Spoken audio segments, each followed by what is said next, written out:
Greetings and welcome to Quantum Guidelines Show episode 228. Karen is on vacation. I will be hosting the show for her while she is off having the time of her life.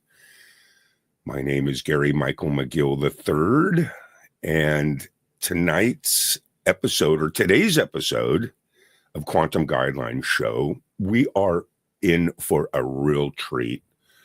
We are going to be talking about the SKINWALKER Ranch. And the best part about that is we have one of the greatest researchers with us today. His name, Ryan Patrick Burns. He began his researching into a basin and the mysterious SKINWALKER Ranch. So I'm really psyched because he's started this years and years ago. He's been researching it. But when his passion and answers could be no longer quenched, he left his corporate job in Salt Lake City and he moved to the desolate and remote basin to investigate the ranch full time. Yes. Ryan now owns property called Space Wolf Research overlooking the ranch. He hosts the popular podcast HeroParanormal.com, and he has written about his experiences investigating the SKINWALKER Ranch.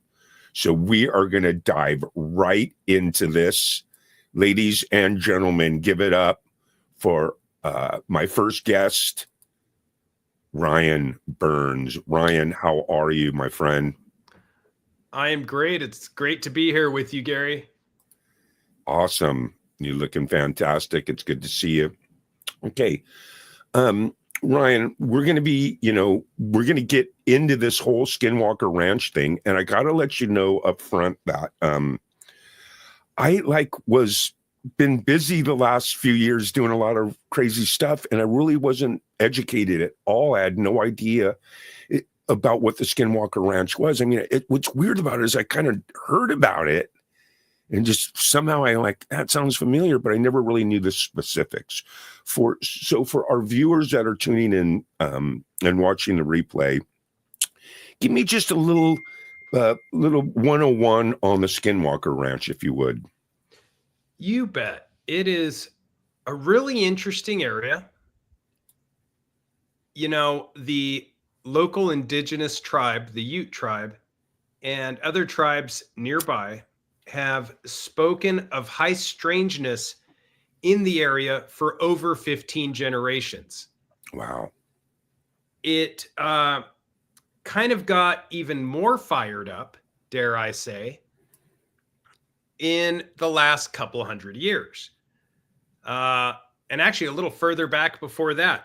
Back in 1776, Father Dominguez and Escalante were venturing through the area, mapping gold routes for the Spanish, and of course, spreading the word of Catholicism. Yeah. And even in their notes, they noted some strangeness.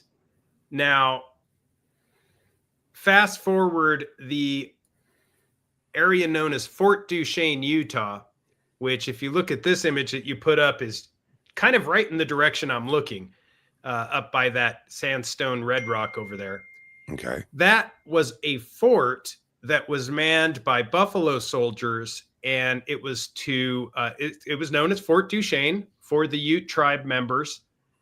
And something transpired between the Ute and the Navajo that brought on a curse, as the legend goes. Wow. And the Navajo were in an area of San Luis Valley that was an oasis. Nobody knew where they were. And they had basically found Shangri-La. They weren't causing any trouble. But the Ute tribe, to kind of help their own families, sold out the location to the cavalry.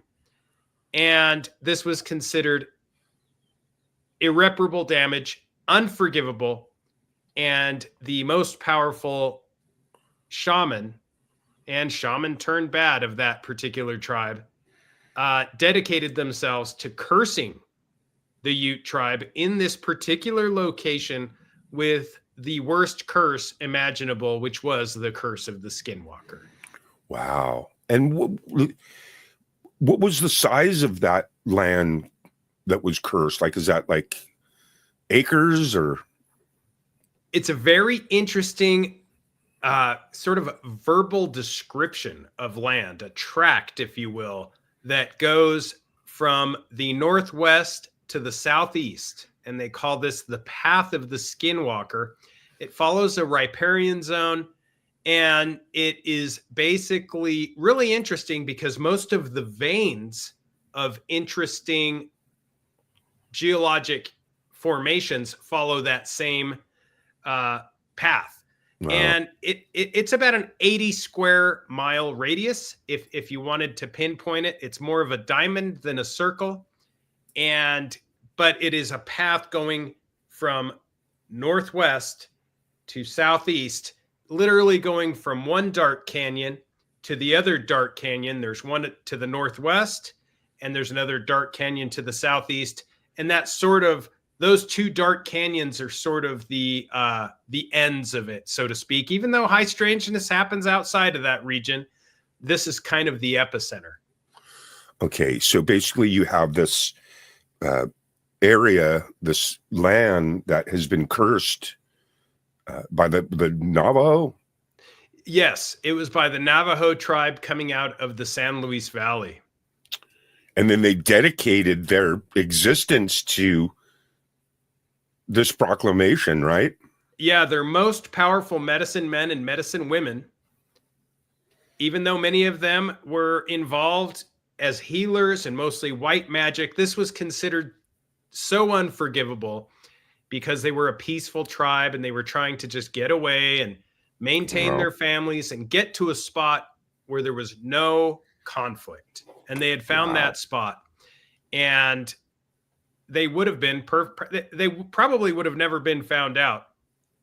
And these medicine men and medicine women and the most powerful magicians of the tribe, even the good ones, dedicated themselves in unison to creating the worst curse they could imagine, which was this curse of the Skinwalker. Wow, that's interesting. So we're going to get into all of this. We're going to figure out what's going on out there because no one knows. I mean, people know, but my point is that you are an absolute professional when it comes to this topic. You have the insight. You've worked with tons of people on figuring out what's going on there. But my question to you would be, how did you first come across this organization that you started, the Space Wolf Research? How did you come about creating this? Great question, Gary.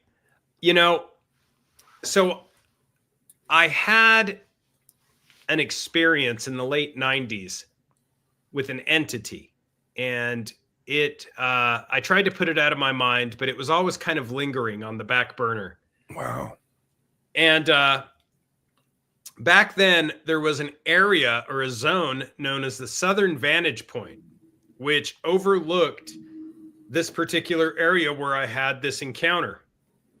And when I would go to the researchers before me and ask where I could look at things, where I could see things, where I could post up, there was this abandoned ranch, which is right where Space Wolf Research is now. And there was a very powerful story of three researchers named Richard Oliver, April Slaughter, and Matt Groening. And they were all health professionals who had very much probably the darkest close encounter with unknown entities in the area that's ever been reported. In fact, Rich died several years after the incident of brain cancer. They all believed they got nasal implants, and it's a horrific tale of what took place. I didn't know where this happened, but after I purchased Space Wolf Research, I realized, thank goodness to the ones that are still alive, April Slaughter in particular, that this particular event happened on this abandoned ranch that's now known as Space Wolf Research. So it's kind of eerie. When it became available for sale, I jumped at the opportunity, and it's since then proven to have even more secrets held within it, sort of like Pandora's box. They just keep coming.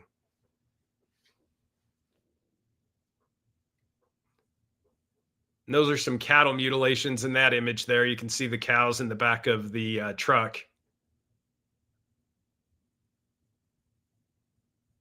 But yeah, it's definitely, it's an area that like that powerful story of Rich Oliver and April Slaughter and Matt, 3 health professionals that encountered everything from shape-shifting beings, massive black crabs that latched onto one of their legs, and Rich Oliver, of course, they all said that they got nasal implants, and Rich Oliver, a huge man, was lifted up out of the air by an entity that was kind of formed from like what appeared to be to him little nanoparticulates like flies or fleas flying in and out of this thing, and it lifted this beast of a man off the ground by his neck.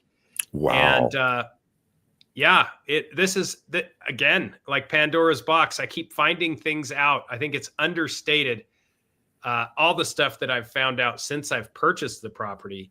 And when I initially was looking at the property, I had an interesting gentleman approach me. I no longer speak with him, but he had documentation that he claimed proved the property was part of a clandestine program, a black budget program with ties to what he called Solar Warden.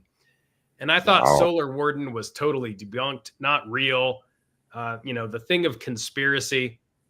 He claimed that there is something like that. There is some sort of governmental secret space program, and that this ranch sat abandoned, among others, and that it was incorporated as a staging location for some of these top secret projects. Wow. So in other words, a lot of these theories start to funnel in that you have to kind of decipher and go through. Why do you think that the area is so strange? I mean, as far as we know about it being cursed and this and that, but where does the strange part come in as far as what you've witnessed? And what you said that you were still haunted by some entity or something, right? So is that part of what drives you in your research? Great question. There's a multitude of aspects. So it's sort of a paranormal Disneyland in that you'll get everything from strange creatures to craft in the sky, lights in the sky, strange sounds, animals on the ground. Like, what's this? What's this here? Yeah, there's a light following a deer right there.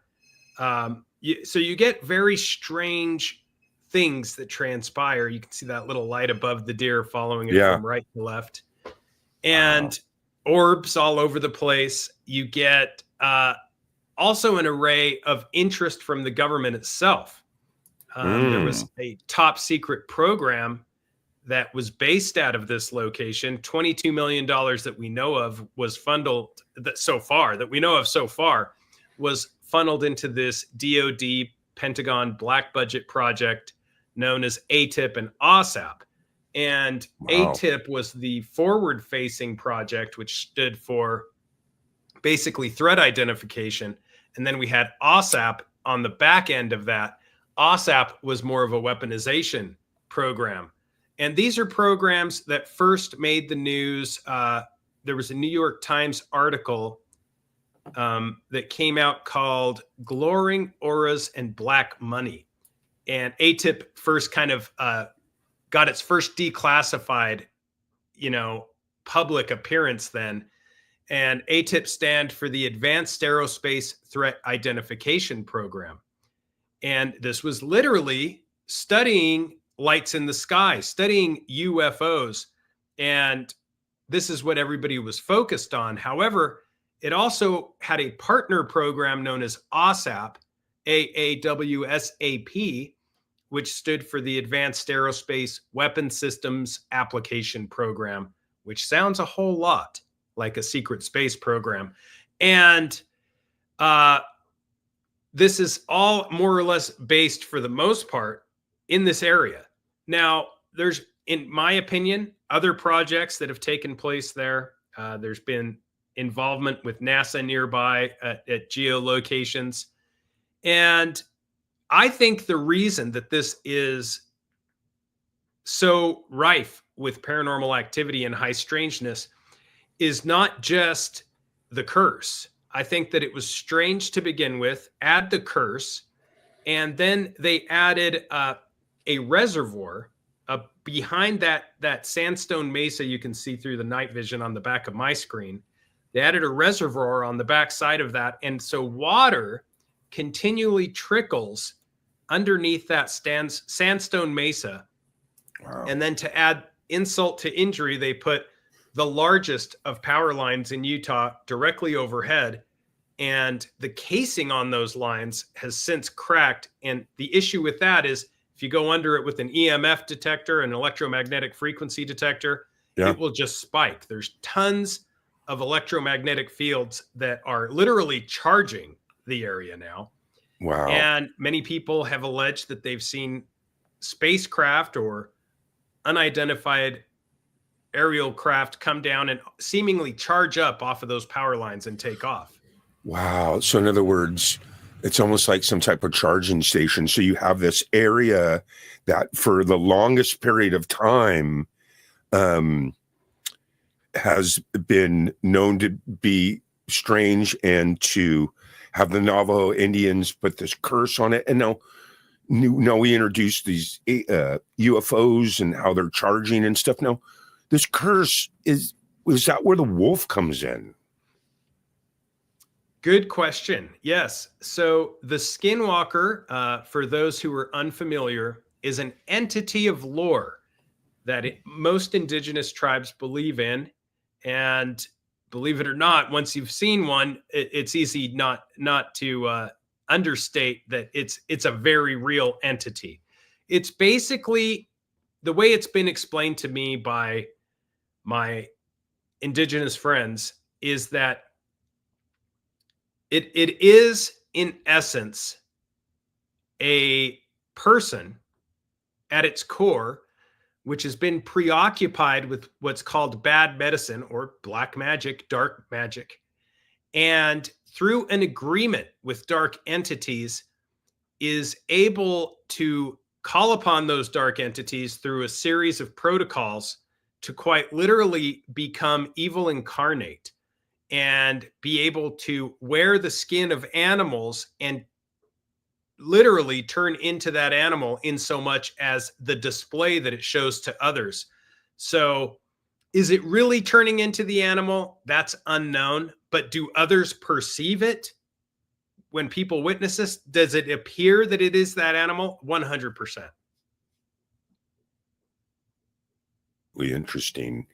So the rabbit hole just keeps going and going. And speaking of rabbit holes, there's this other element to this whole scenario of, is there something underground underneath all this stuff going on? There's like supposedly like miles and miles of caves or something like that. I'm not too sure. What do you know about that whole situation?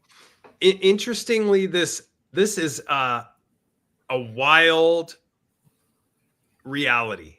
And the reason I say that is it aligns with both the scientific aspects and with the indigenous lore.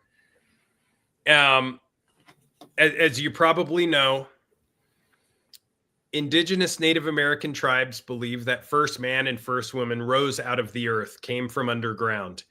And interestingly, our top remote viewers, which are basically third eye spies, secret spies, psychological hitmen, if you want to call them that. One in particular, Joe McMoneagle, very well known in the field. He was tasked with viewing this location, and he claimed that the southwestern quadrant of the area held an underground, either dimensional or non-human military base. What's interesting about that is that that's exactly where Space Wolf Research is more or less located. Now, there are things that happen to the Earth itself that are inexplicable. For example, you'll have cracks open up on the property that will open to about 18 inches wide, and they'll go down over 50 feet. And we've sent cameras down there with fiber optics. First, we just threw things down there, and we were like, wow, that's down there. And so we had to measure how far it was. And literally overnight, in some cases, those cracks will close right up. Any structures that you have on the property, you have to be aware of foundational issues, because you never know when the property is going to literally move, open up, shake, tremble. And when you're walking on the property at times, you can feel like an energy coming out of the property. So in my opinion, there's very much something underground, and people much more intelligent than myself have a variety of theories, including that these ancient Native American entities, which are now known as, well, the 6-foot giant, the 6-fingered giants with multiple rows of teeth and red hair. These are basically allegedly creatures that would live in caves and underground. And they were rumored to not only be in the area, there are petroglyphs that depict their presence in the area in locations nearby. So I think that there's a very real aspect to it, whether you're looking at the Native American lore or the more scientific stuff. And there's scientists that believe we may even be dealing with what they call an alien artificial intelligence that was placed underground millennia ago. And for whatever reason, possibly, it was left there. Either its occupants were destroyed by creatures in the area, which back then there was there was a variety of predators that were apex predators that could have easily taken out visitors to this planet. And there is a belief that there is something that is emitting a particular cyclical radio frequency, and you can receive this radio frequency, record this radio frequency, and it happens, and it seems to be on a loop. And many minds brighter than myself, as I said before, scientific in nature, believe that there could be some sort of alien artificial intelligence or beacon calling out to have someone engage with it. Oh, wow. Now, Ryan, let me ask you. So now, with all this information with the underground, with this and this, we know that there's been different. Is there like a military base there? Do they just fly around and test there, or what's the whole? How is there like kind of like Area 51? Is it fenced off where you can't go there, or you know what I mean? What's the deal with the military situation out there? That's a really good question. Okay, so they are there, and they have been there. That I know of, reports from locals in the area, late 70s, 80s, previous ownership of the ranch, Terry and Gwen Sherman, the gentleman who was a cattle rancher there that eventually sold to Robert T. Bigelow. He believed that there was something military going on there, and he owned the property. So this has been going on for a while now. If it's a situation where that ranch, by the way, next to mine was also vacant for quite some time and abandoned. And if it is a situation where these military organizations are able to use properties that are abandoned, that would explain part of it. But we know that actual black budget projects that have been now partially declassified have very much used these locations. That's documented.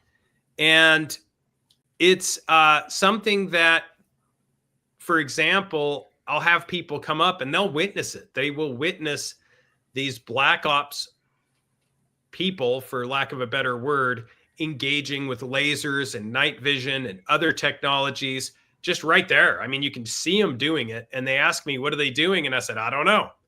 And I'm not going to go up and ask them. So it's been there for quite some time, and I believe it probably will continue. Wow. Crazy. So now, in other words, is that like Area 51, it's fenced off. There's like soldiers on the ground with like machine guns. You can't go on it. Is this something that people can go? No, you talked about, I think you mentioned his name. That's the guy that actually owns all of the Skinwalker Ranch. So interestingly, he owned it for over 20 years. Robert T. Bigelow. He's most likely the gentleman. He's the real estate tycoon from Las Vegas. So Robert Bigelow owns the Skinwalker Ranch, basically. Well, he used to. Technically, it's a little more muddled now. There was an alleged sale of the property that took place to another real estate tycoon known as Brandon Fugel.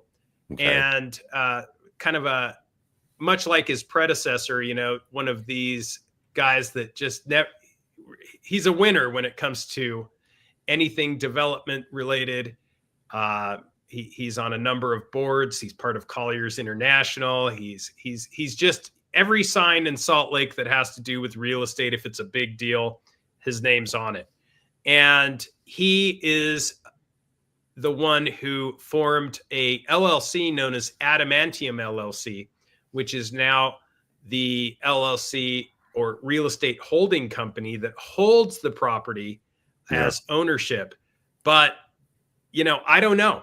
There's a massive TV show where, you know, a lot of people can watch what's going on a weekly basis. I believe multiple seasons. It will probably have many more, like Oak Island. Yeah. And it is allegedly completely transparent. Now, whether or not there's still military activity, even the TV show alleges that there is still engagement by military or governmental forces as the property and the TV show continue. I can't speak to that, but what I can tell you is everybody in the area has kind of said that there's always been this military or governmental presence, and arguably it continues. Now, can you believe everything on TV? I'm not an expert on that, but they seem to allege that there is also the continuation of that. Well, you know what? This is just absolutely fantastic, Ryan. I'm having just a great time. I'm getting educated on this whole Skinwalker situation. We are going to get over to chat. We're going to see what they have to say about everything that we've been talking about. And then after that, we are going to unveil, I guess there's like been some good footage and a big breakthrough on a situation that just developed over the last couple of weeks, right? So we have that. We have some footage of that. And you're going to tell us about this breaking news at the Skinwalker Ranch after we get over there. And then we're also going to take a look at and talk about some more stuff about the Skinwalker Ranch. So let's get over here. We have Fearlessly Phoenixing in the house. She says, I had a crazy download regarding our origins and the originals and the aspect of Gollum and celestial being. Interesting. Fearlessly is great. They are very into this and know their stuff. Okay, cool. Because, you know, I'm just friends with Karen, and she asked me, you know, I've been on her show a few times, but I'm not too familiar with the community, but it seems like absolutely beautiful people. Fearlessly, thank you for being with us here and watching. Next up, Helena Nyborg says that Swedish Vikings call them gods, Odin, Thor, and his hammer from space. Interesting. Thank you for that, Helena. And then next, Fearlessly again says, and the crazy lightning strike explosive a few years ago, I saw this crazy base in a red mountain was raised in this both, and it practices the history. I couldn't imagine being new to this. They're talking about the space hammer. And then Fearlessly says again, I think Space Wolf could be an association. And Ryan would be an incredible paranormal property consultant, that those wanting to be part of it have to go through his program. What do you think of that? That's cool. I'm telling you, Fearlessly has some of the greatest ideas. Fearlessly Phoenixing does. Helena is watching us from South Sweden. Wow. And then let's see, Fearlessly says, Karen is incredible. I only learned over the last little bit that I knew both. I love both channels. Great to see you all. Wow, Fearlessly, thank you, man. So that's pretty much, we got a little bit of interaction with chat on the topic. Chat, if there's anything that you want to say about what we're talking about, go ahead and throw it in there, because you are actually part of this whole learning process, and what you have to say is very important. So we'll come back to chat in a little while, Ryan, and find out what's going on out there. What I want to talk about next is there's been some developments out there on the ranch. Can you tell me a little bit about a couple weeks ago what happened? You bet. And really quickly, something that was mentioned in chat where the Vikings, I believe, called them gods. It's similar in the indigenous culture, like these giants with 6 fingers, literally very Nephilim-ish, right? They were called the Siteka by Paiute oral history. And they were giants with red hair, multiple rows of teeth, 6 fingers, 6 toes. Wow. And the allegation is that they were kind of like the Nephilim, sort of demigod or half god. And so that's really interesting, because a lot of times these different cultures have kind of the same descriptions and same ideas. Yeah. So something we had happen at Space Wolf Research recently, within the last couple of weeks, and some of the listeners may know about this because I've already talked about it a little bit on my own channel. We had an entity, very much something unbelievable, without any hair. There it is. Kind of chupacabra-ish entity, almost morphing and moving about like it's looking for something. This is not a typical entity in the area. We've sent it off to a variety of experts. One particular expert at Berkeley had things to say about it. Now, what's interesting is all the experts agree that it is thinner than anything, even if there's a prosaic explanation for all this, even if it was something like a coyote with mange, it's much thinner. There's 0 hair on it. It seems to be hunting at night, which if it's a starving coyote with mange, chances are it's going to be looking around during the daytime for food, because mange has an array of consequences. But this thing's very much hunting at night, as if it still knows what it's doing. And it also seemed to look at the cameras. It knew it was being recorded, which is odd because these cameras are completely silent and virtually unnoticeable. You know, if you can walk just a foot away from one and you don't even know it's there. So the fact that this creature was looking directly at the camera each time it passed is very strange, and it wouldn't take its eyes off the camera. So yeah, this is just something that happened within the last couple of weeks, is a creature that shouldn't be there that's there.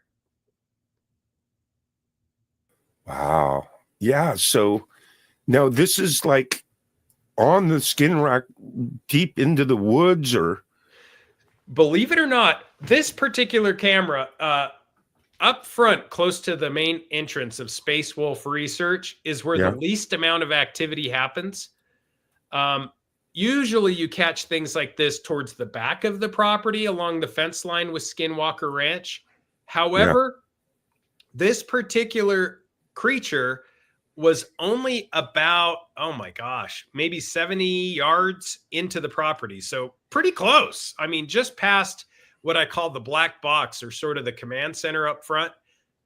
It was just past that, and actually captured by a camera facing that direction, and it went by multiple times, and it didn't seem to care. Now, we've caught other things further back on the property that are also very telling, but this was really amazingly close to a portion of the property that we consider safe. Let's just say. So Phoenix, Fearless Phoenixing says the movements were crazy and has this transformative like body. Look at that thing. Look how thin it is. I mean, that's like weird. I've never seen with the whole hunched, you know. And then how these, what's up with these other eyes? Is it like shape shifting or something? It almost looks like an owl. It's weird. Let's see what else she has to say. Through the eyes totally remind me of when Buddy caught his eyes. Vacation, probably. I'm blanking on the name. He was on Ryan's show. So she's talking about some similarities here in some past episode. This is crazy. And this footage is everywhere now, this clip. You know, yeah, because, and you know, Ryan, I think too, that's the thing when you really think about this whole situation is obviously you have this strip of land for a long period of time has been strange, right? Okay. Weird things, shape-shifting, UFOs, energy centers underground. It's definitely been crazy for a long time. So I bet it's attracting all kinds of people that come out that truly want to do good research on it and find good, credible things to, talk about. And then I bet you also get a lot of whack jobs that come out there and try to fabricate and film stuff or fabricate things, right? That kind of ruins it for everyone in a weird way, right? You get it all. Yeah, you get it all. You get drones flying over the property almost on a nightly basis. You get a lot of looky-loos people, which I don't mind. I mean, parking in front of the property, getting their pictures, getting selfies. I don't mind that. You get what I believe, and in the opinion of many people who know more than I do, countless different contractors, and not all of them have permission to. There are those who ask permission. Hey, can we come on your property and do some research? And I appreciate that. But you also have those that just do it, right? With zero direct communication. They just seem entitled to do this, to trespass and to do what they will. And so you get it all. You get everything. Yeah. Well, I'll tell you what. Let's do this. Let's take a look. Let me see here. Let's take a look at some footage or some stuff, and I can get your take on it. Let me find it here. We're going to take a look at some clips here. Well, first, this is the one of I guess they had called the police out to some property near the Skinwalker Ranch and said there was some strange noises and a strange animal, yada, yada, yada. And this cop comes out and you can see that, he's tripped out. Look at this. Okay, so there he is. He's looking around. This is a real cop. This is real footage. And believe it or not, we just had to call law enforcement. Look, goodbye. Look at him. He's out of there. He's out of there. Right? Yeah. We just had to call law enforcement 2 days ago for a similar anyway. But yeah. Really? Well, tell me about that. Yeah. So we actually had an awkward scenario. That's all I can say. At Space Wolf Research. I can't go into the details, but I assure you, we have got some great law enforcement out there. I was talking with a caretaker and he said, "Did you call the police?" And I said, "I did." And he said, "You won't believe this. They're already here." And so God bless them. They were quick about it. But Yeah, this happens. That's a really interesting clip. I haven't seen Yeah. that's an interesting clip. I think it's understated. I mean, what are you going to do when you see something like that? I think Right. anybody would. Serve and protect. And it's like, I'm out of here. Okay. I'm out. Now, we're talking about also, too, we're talking about clips of supposed skinwalker sightings and their credibility. We're not saying whether it's credible or it's not credible. We're just giving our opinion on it. Okay. This is one of the really famous one. What do you think of this one? Yeah, and there's a lot of CGI stuff out there, right? Like you said. So you have to take all these clips and kind of run them through your own filter. Some are more realistic than others. Yeah. And then, you think about things like, well, are you just standing there in shock? Are you backing up? Okay. And then there's this one, which really gets me. I don't know if you've seen this one. I can't speak to the validity of this one, but believe it or not, there's a gentleman that recorded something similar that I know is real. So even if this particular clip is not real, I know a gentleman that recorded something. I've actually had him on my podcast. His name is Robert, and his clip is real, and it looks a lot like this, almost like a rake, which is along the lines of a Wendigo or something of that nature. But yeah, so even though particular clips might not be real, they represent something that is. Yeah, and to me, when I look at this one, I'm like, okay, it's got like this blue filter. And, me personally, if I'm standing on my porch, I mean, I'm, like 6'4", 230 pounds. I'm not, I got a lot of testosterone running through me. I'm not like afraid of stuff, I wouldn't just, if you notice, I noticed similarity to the last one is they're just standing there. They're not backing up. They're not moving forward. They're not saying anything, but it's a trippy one just because when you see how long the arms are, it fits all the criteria, but it's like me personally, I'd want to catch that if it was on my property. I wouldn't let it loose. See what I'm saying? I'd run and grab it and catch it and put it on a cage, put it in a cage or something. See what I'm saying? Mm-hmm. But then again, maybe it was someone that was scared. So they just stood there. Who knows? Now, this next clip is supposedly a skinwalker. This is on some property outside of the Skinwalker Ranch. And I guess they yelled to it and it turned around and ran towards them. I don't know what, and I don't know if it ran all the way, but this is all we have of it.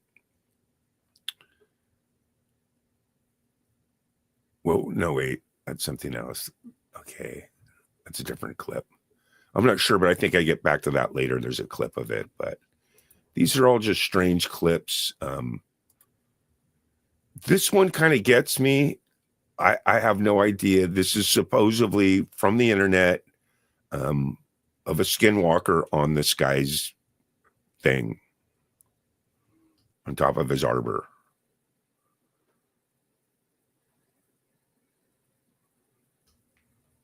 And this is eerily reminiscent of a number of whether it's real or not, I can't speak to that, but a number of reports I've gathered from the area, everything from Fruitland, Utah, where I've gathered a report of something similar where it jumped on the roof, to actually even in Las Vegas when those aliens allegedly landed in the backyard of the Kenmore family. They claim that they went inside and that these things jumped up on the roof and were click-clacking around as they were doing a prayer circle. So this stuff happens. Whether or not this clip is realistic, it definitely is eerie. Yeah. And look, Helena says, Skinwalker Ranch, Roswell crash. In Sweden, we got UFO in the Baltic Sea. Wow. Yeah. And ghost rockets in Sweden. She's smoking a joint, enjoying the show. Ghost rocket. Hallelujah. Wow. Oh, and I sneezed. That just gives it even more of a validity. Look at that. But yeah, this is once again property outside of, because I guess you own the property like completely overlooking it, right? Correct. It's just to the south of it. Wow. And we see rockets all the time getting launched out of there all the time. Wow. I've got, yeah, even recent footage of the rockets getting launched out of there. So here's that one creature running back at him. See, look at it. Wow, that's outside of the Skinwalker Ranch. I think it's to the west of it. And then there's this one. Have you seen this one? Let's see. It's almost like a really tall, I forget the highway, but this is off one of the main highways that takes you into this area, you know, and they were driving in and this is what they saw. And you do see things all the time. That area, I think this is probably from a different area, but you do see things all the time driving in. There's an area known as Dead Man's Curve, where a number of people lose control of their vehicles from time to time. It's an area there's where the Dead Man's Curve going into the Walker Ranch. Yeah, it's right at the entrance. Oh, man. Yeah, right at the entrance, actually.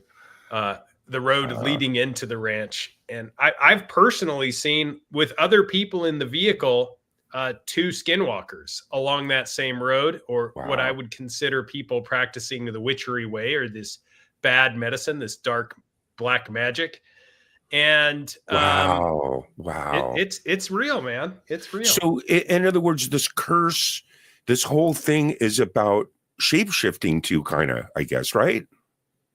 Yeah, you know, because they can shape-shift into a human or an entity or a spirit. Like, look at this one, I guess, right? Look at this one. This was just in 2022. Look at that.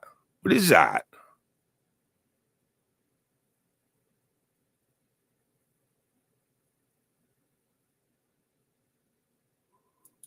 Wow.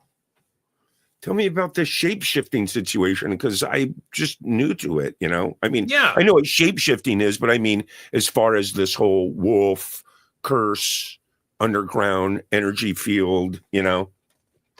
Yeah, so I've studied it deeply. I've gotten all the books, the anthropology, the study that other folks have done into the actual both native and non-native, and you can more or less put together how to become one if you get all the literature on this, and you have a number of indigenous acquaintances.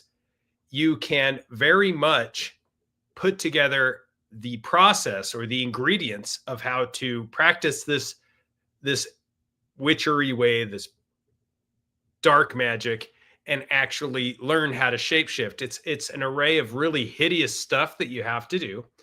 But what I can tell you is it's not like Teen Wolf, or an American Werewolf in London, where your bones crack and you have the claws.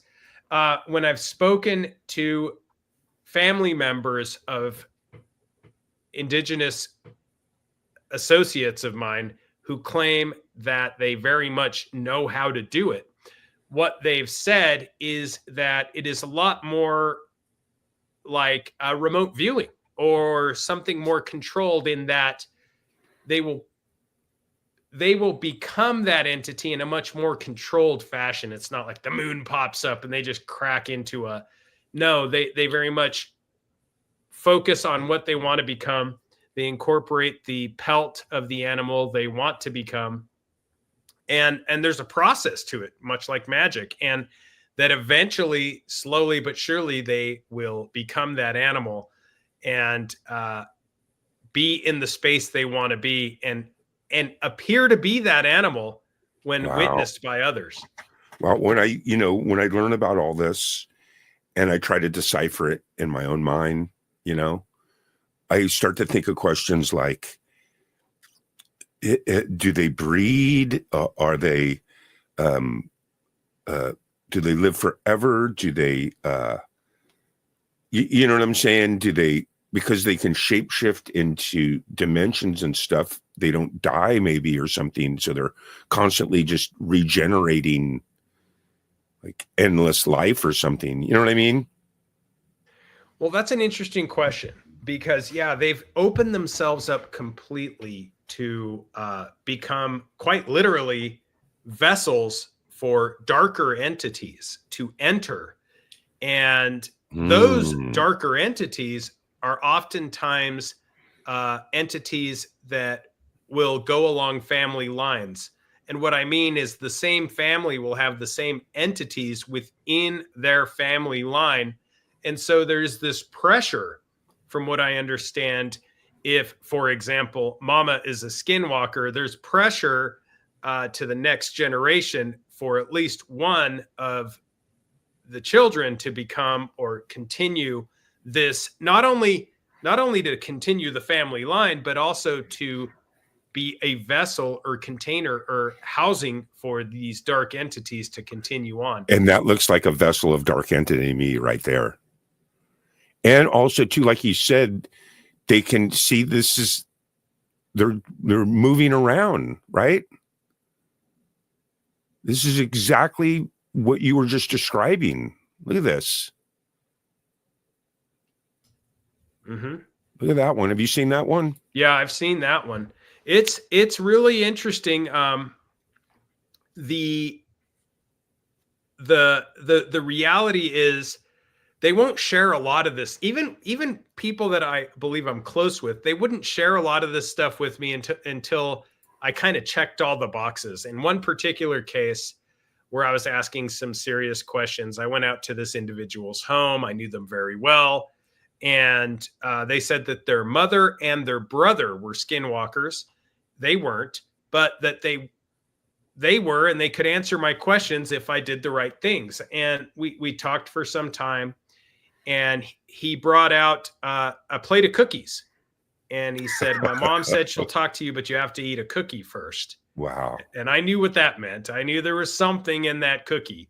And sure enough, things changed after I ate that cookie, but they allowed me to go into their home and actually talk to the mother and ask her questions. And she very much acted as if this is just how it was. Like she almost didn't have any control of the situation. Just it always been that way. This is something I do. And, it's for the benefit of my family. And a lot of these families are, believe it or not, they're doing things like grave robbing. If they want things that other families have, they will. It's very matriarchal in that, let's say that a powerful person in another family passes, they have to sort of watch their grave because there's the very likely potential that their grave will be robbed and that, fingernails, teeth, hair, and even jewelry of that person and clothing will be taken by somebody practicing the witchery way so that they can gain or harness that energy and use it for their own benefit. Well, look at this. Fearlessly says that I guess you and your mom witnessed a lady shapeshift from a pelt to an animal to a woman. Yeah, this is a really wild one. I saw the same younger lady, on the roadways around Space Wolf Research twice. The first time I was with my head of security, Alan Jin, and we saw her literally early in the morning. We were driving to breakfast and we saw her. She was completely naked with a satchel, with the head of, with fur and anyway, where they keep their magical items. And she had a satchel, no shoes, completely naked. And she was running out of a field, jumped over a barbed wire fence across the road And as she crossed the road, she smiled and waved, which was really creepy. And then she jumped over the next barbed wire fence and ran into that field. Fences that I could not jump over. And I think even in my prime, I couldn't jump over. I'm starting to get older. And we were shocked. Fast forward, this is about 6 months later. I was in the area with my mom. I'd already told her this story, months ago. And we were coming up on the same road, but a different location, just further north on the same road. And we saw something in the road. It looked like either a dead dog or a pelt or something dark and just kind of a mound. And sure enough, as we approached it, it started to morph and stand up. And it was this same lady, this same young girl. She had red face paint this time. And she was fully clothed, thank goodness, because mom was there. And, well, not fully clothed, no shoes. And her bottoms were sort of kind of halfway on, halfway off. She had a shirt of some sort. And she, again, had that satchel. Now, what's interesting is she kind of came up from that crouched, huddled, looked like a dead dog position. And again, when we went by slowly, smiled and waved. And I've spoken with shaman about these two sightings, and they said these were both warning sightings. In other words, the third one is going to be the mother lode, in that when you see her the third time, don't smile, don't wave. In fact, don't even look in her eyes, because the third time is the charm, as they say in magic, and that these were omens. Wow. So let me get this straight. You've personally witnessed this shape-shifting animal pelt situation. Was it similar to something like this, where you can see there's two people, but it looks like this person starts to shape-shift? It actually, The person they're trying to help down, them. yeah, kind of that part right there. That part, yeah. When It's they're like, all the way down on the ground and it's just a mound, and then something kind of erupts out of it or starts to fold out of it. The way she folded out of that huddled position was very unnatural. yeah. See, wow, it almost looks like a wolf. Mm-hmm. But this person isn't attacking them. The person is trying to help them, because they come up behind them and the person actually just starts to collapse. So the person's, oh, what's going on here?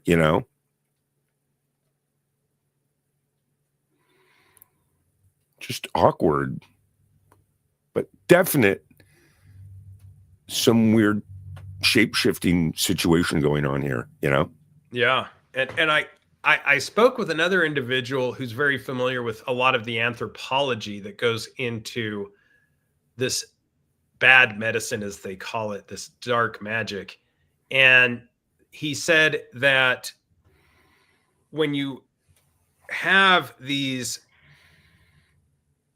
witchery way practitioners that are learning to shapeshift or do know how to shapeshift, these skinwalkers, that they praise an entity that is a female, and that the face paint, the red face paint on the face, was basically paying homage to this particular entity. He went into all the ins and outs, and there seems to be something very real about it. It's not the first time, or I'm sure it won't be the last time, that I see something strange. And I would say that it was just strange that I saw them both times with people that were very close to me, both Alan and my mom. Yeah. And that kind of added a little legitimacy. It's a lot different when you see something like this by yourself. You start to question your own sanity, which is what happened the first time I ever had an encounter. And it's a lot better, let's just say, when you see this with other people. Yeah. So I probably would expect that, down the road in the future and in the past, there's always people wanting to connect with you that are interested in this Skinwalker Ranch situation. So you probably meet a lot of colleagues, and you've probably met a lot of people that are doing some serious research just like yourself, correct? Yes. Yeah. I have a lot of people reach out, and I've met a lot of people through it. It's pretty neat. Nice. And so we're coming to the end of the show, everyone. We want to thank everyone for being here. Ryan, do you do just like random pop-up lives about your Hero Paranormal Space Wolf research? Is there like a set time every week that you go, or you just pop up a couple times? I just kind of randomly do it as content comes in. So Yeah. If there's Developing something there, stories, I do it. Yeah. Yeah. And especially this new one, I really enjoyed the new one with this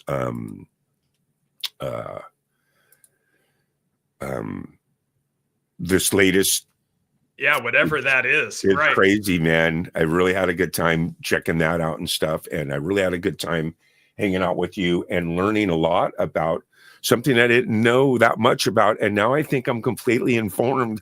If anybody's going to ask me about the Skinwalker Ranch, I'm going to know what to You can tell them a thing or two now. Yeah. That's great, Gary. It's always good talking to you.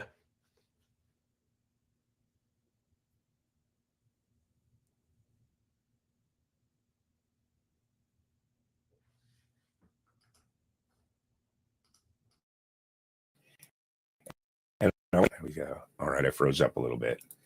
I want to thank everyone in our chat. Lisa Noel, great show. Thanks, Elisa, for being here. Fearlessly, thank you so much for all your interjection and your energy and your vibes in the chat room. We appreciate that.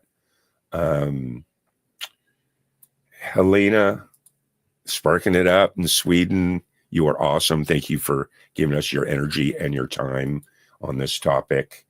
Dawn Wilson Walters, thank you so much for being here. Denise, you are awesome. Karen's probably going to watch the replay and she's going to see that you guys were here and you guys were all awesome. Let's see who else. Boom, boom, boom. Denise, Fearlessly, Helena. I don't want to miss anybody, right? So I'm scrolling back. I think that's it. Ryan, thank you so much. You are a really, really cool dude. And maybe someday I might come out there and do a tour of the Skinwalker Ranch with you, and maybe something weird will happen when I'm out there. It'd be great to have you. And for anybody listening in, we are going to have, I don't want to call it an open house, but August 14th through the 16th, we're allowing people to more or less come out to the property and sort of tour it. So it's in correlation with something called the Moon Lake Gathering. Wow, the Moon Lake Gathering. And is there like it's kind of like a tour, and you have like a tour guide or something? It'll just be me. Wow. Yeah, it'll just be me. And that's in August. And August 14th through the 16th. Nice. And then is that going to turn into like an annual thing, kind of? It sort of has, where usually people at the Moon Lake Gathering would ask me, can we just come out and look? And I'd say yes. And I did it the year before last. I did it last year. And so this year it's sort of an unspoken reality that if you want to just come out and look, that is awesome. Thank you, Ryan, so much for being here. And thank you, Karen, for letting me host Quantum Guideline Show. You gave me a show with an awesome dude with all the right answers. So for Quantum Guidelines and Karen, for Ryan Burns, this is Gary Michael May-McGill III saying, love each other, be good, and we'll see you. Thank you for joining me for the Quantum Guide Show. Become the change that you wish to see in the world. Subscribe to my YouTube and other channels at Karen Holton TV. Click the like button, leave me a comment, and share this podcast with your friends.